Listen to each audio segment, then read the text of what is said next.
Hey everyone, it's Chris here from the Hot Wheels Garage, and today we're checking out two Hot Wheels Nightburnerz Series cars from the Hot Wheels 2020 N case. So smash a big thumbs up. Now let's dive straight into it.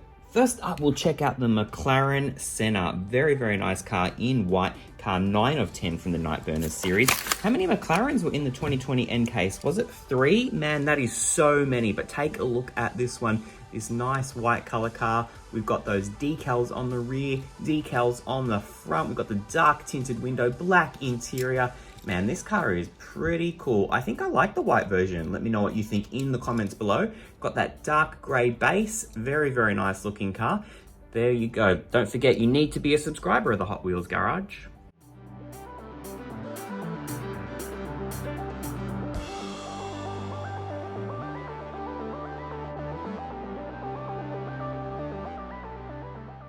Alright, now let's check out the Jaguar XE SV Project 8, car 6 of 10 in the Nightburnerz series.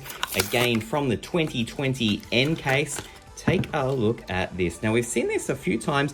I do like the original release in orange, but this silver is pretty sweet. I like those blacked out wheels as well. Got some nice details on the front there. We can see the Jag symbol on the grille, headlight details, rear tail light details, as well as the Jag symbol on the rear. Huge fin, as we've come to know on this model. Man, this car is beautiful. I like the tinted windows, the full panoramic roof there, black interior, black base. Very cool car. Let me know what you think in the comments below. Is this one car probably going to be one of the better color releases? I think it probably is. Let me know what you think in the comments below.